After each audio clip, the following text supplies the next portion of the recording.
Right guys, we have some bizarre details regarding the iPhone 15 series, so let's delve into it. Now, major disclaimer to begin with, these early iPhone leaks have always been false in the past. For example, this time last year we thought this would be the iPhone 14, but of course, the final product was drastically different, and so yeah, do take all these rumours with a grain of salt. And especially take the first rumour with a grain of salt because we have reports regarding Apple working on iPhones, possibly the 15 series, that has no physical buttons on the sides. Yes, you heard me right, after Apple removed the SIM card slot with the 14 series, they could remove the physical buttons on the sides with the 15 series. Now this sounds completely bonkers, but this also does kinda make sense because Apple's vision for the iPhone has always been to go portless and buttonless and have a completely seamless device. So yes, I'm not surprised by this. Also, do remember that existing tech can be implemented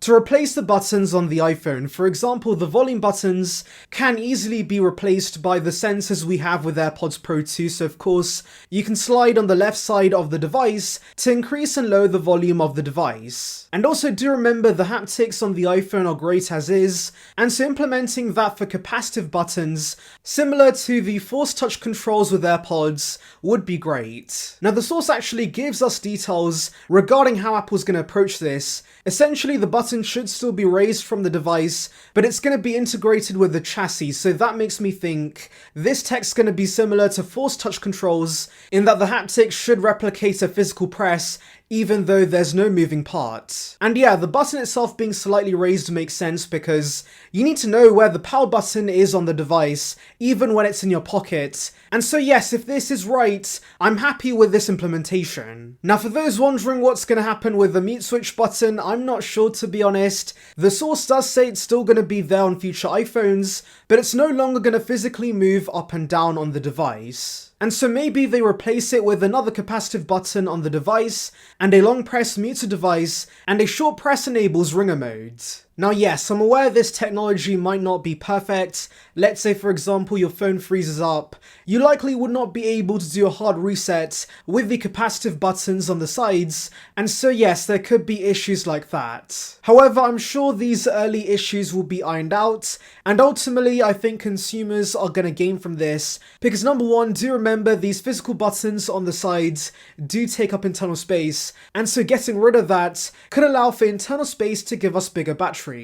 The lack of physical buttons also could give us better water resistance, maybe something on par with the Apple Watch Ultra, that would be great. And also finally, do remember a moving part is more likely to go wrong, so apart from a few fringe cases, I think these capacitive buttons are going to be more reliable for the most part. But yes, I still understand this might be a controversial change, so of course, I could see Apple only giving this to the Ultra model that we've heard about as a new feature that allows for better water resistance and also a bigger battery inside, and then depending on the reception they then bring it to, of course, the rest of the range. However, I also would not be surprised if it does take a few years for this to materialize. Anyways, moving on to some design tidbits regarding the Pro models, we do have news the 15 Pro and 15 Ultra could get the new internal design change the regular 14s got. So in case you weren't aware, the regular 14s have a mid plate which allows you to open them from the front and back, and this is going to make rear glass replacements for these iPhones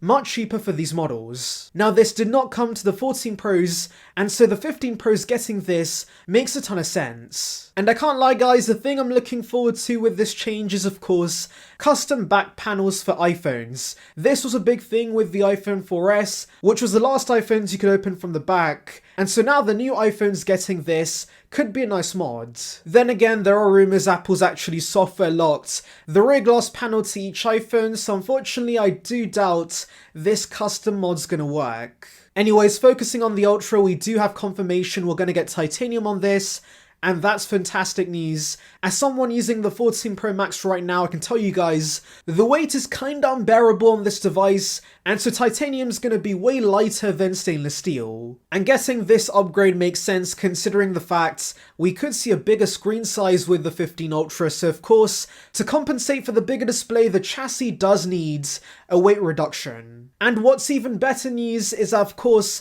titanium does not have a glossy finish, and so we're gonna get matte sides with the matte back.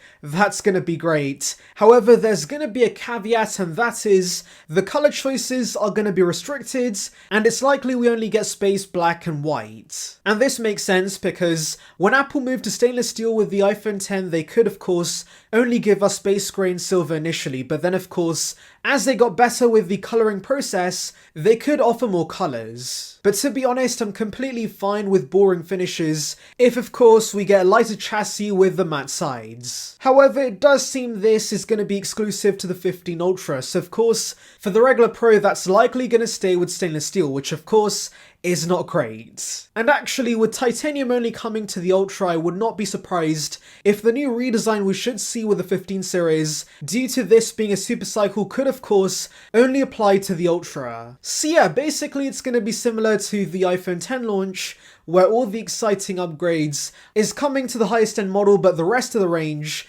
is not getting much. And while that makes sense for the regular models, but it's a shame that for those who like the regular Pro, Apple's gonna force you guys to go for the bigger size that some might not like. In fact, this reminds me of the 12 Pro situation where of course the Pro Max got some exclusive camera features, and many who are fans of the regular Pro were pissed, and so Apple fixed that with the 13 Pro where of course both sizes got the same features. And so maybe with the 16 Pro series, we see all the camera features and all the upgrades the 15 Ultra gets come down to the regular Pro. Anyways, Majin Buu gives us further details regarding the 15 Ultra. They say we could see 2 front cameras and 256 gigs of storage with the Ultra, but of course, the Pro is going to stick to 1 camera on the front and 128 gigs of base storage. Now, more storage does make sense because we could see additional camera features with the 15 Ultra, but dual cameras on the front is going to be kinda pointless. Not only does that make the dynamic island bigger, which of course would be a regression from the 14 Pro series, but we don't need another sensor on the front. Now yes, I know Pixels in the past have had ultra-wide sensors on the front that could be useful for group selfies, but to be honest, I don't think we need that. The main selfie camera we have right now is wide enough for most scenarios. So yeah, those are all the new tidbits guys, but of course, tell me your thoughts regarding this in the comments. Anyways, thank you for watching guys, make sure to like and subscribe for the latest Apple news and rumours. Check out the video in the card above on details regarding the iPad Pro M2, and on that note, see ya peeps.